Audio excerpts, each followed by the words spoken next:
بسم اللہ الرحمن الرحیم۔ عزیز طلبہ السلام علیکم۔ آج ہم پڑھنے جا رہے ہیں تیسرا سبق، جس کا عنوان ہے سر سید کے اخلاق و خصائل۔ اخلاق خلق کی جمع ہے اور خصائل خصلت کی جمع ہے، اور خصلت کے معنی عادت کے ہیں۔ اس سبق کے لکھنے والے مصنف جو ہیں وہ مولانا الطاف حسین حالی ہیں۔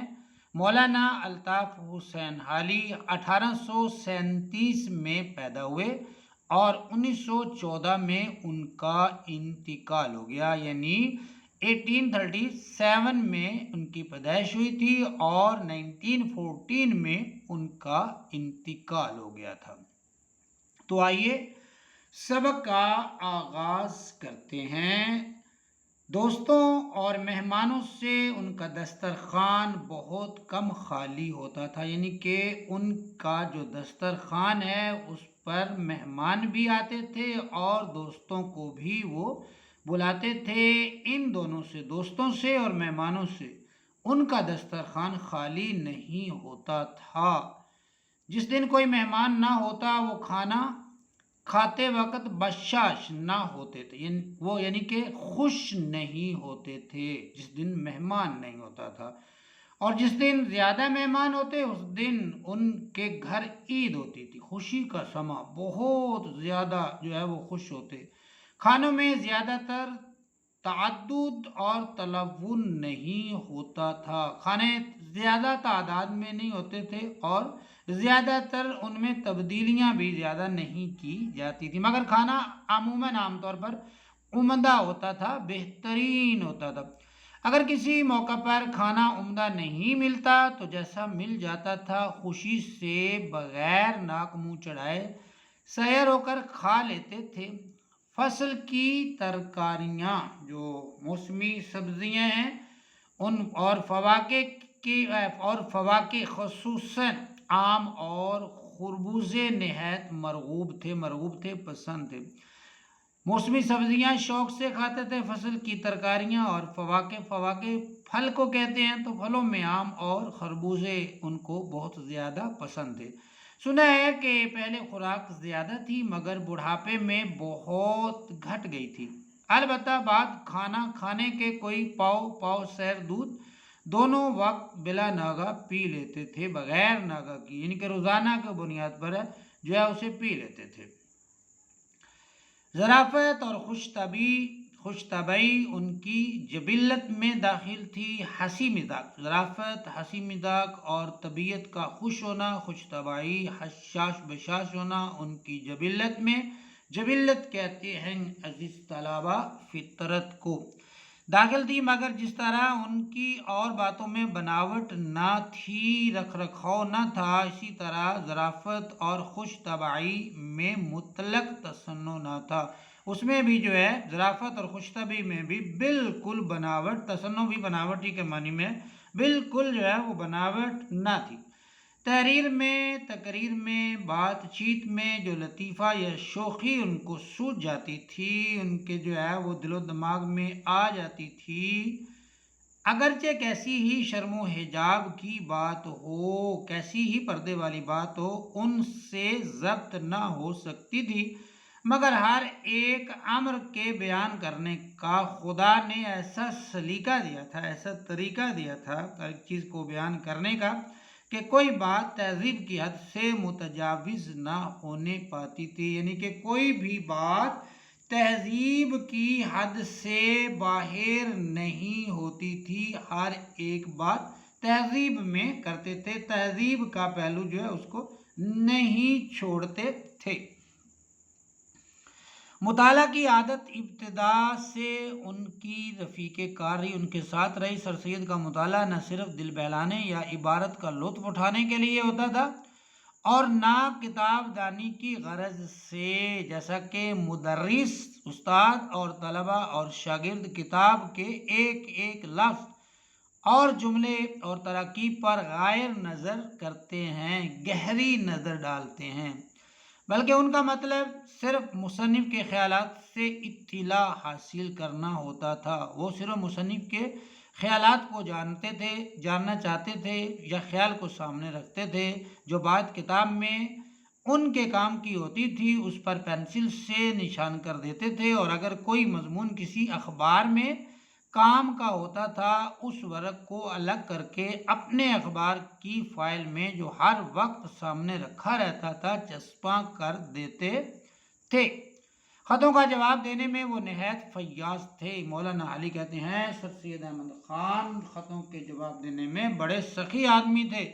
جو خط پانی پت سے علی گڑھ بھیجا جاتا ہے اگر وہاں پہنچتے ہی اس کا جواب لکھا جائے تو تیسرے دن وہاں سے جواب آ جاتا ہے۔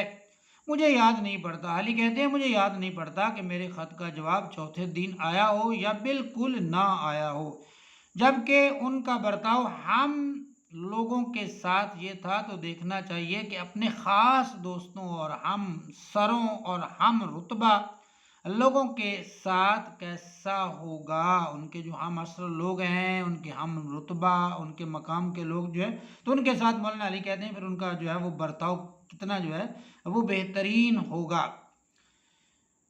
محنت اور جفاکشی کی قابلیت بھی سر سید کے خاص اوصاف میں سے تھی۔ اوصاف وصف کی جمع ہے اور وصف کے معنی خوبی کے ہیں۔ محنت اور جفاکشی کی قابلیت بھی سر سید کی خاص خوبی تھی، قطع نظر اس کے کہ ابتدا سے ان کو کام کرنے کی عادت رہی۔ شروع سے ہی ان کو جو ہے وہ کام کرنے کی عادت رہی۔ ان کے قوا میں، ان کی قوتوں میں فطرتاً مشکلات کے برداشت کرنے، قدرتی طور پر مشکلات کو فیس کرنا، اس کا سامنا کرنے اور کسی کام سے ہمت نہ ہارنے کی لیاقت، قابلیت اور استعداد اور طاقت رکھی گئی تھی، اور ظاہراً ان کی غیر معمولی ذہانت بھی اعلیٰ قسم کی جو ہے ان کی جو ذہانت ہے ان کے دائمی غور و فکر ہمیشہ جو ہے وہ غور و فکر غور و خوض اور دماغی محنت کا نتیجہ تھی،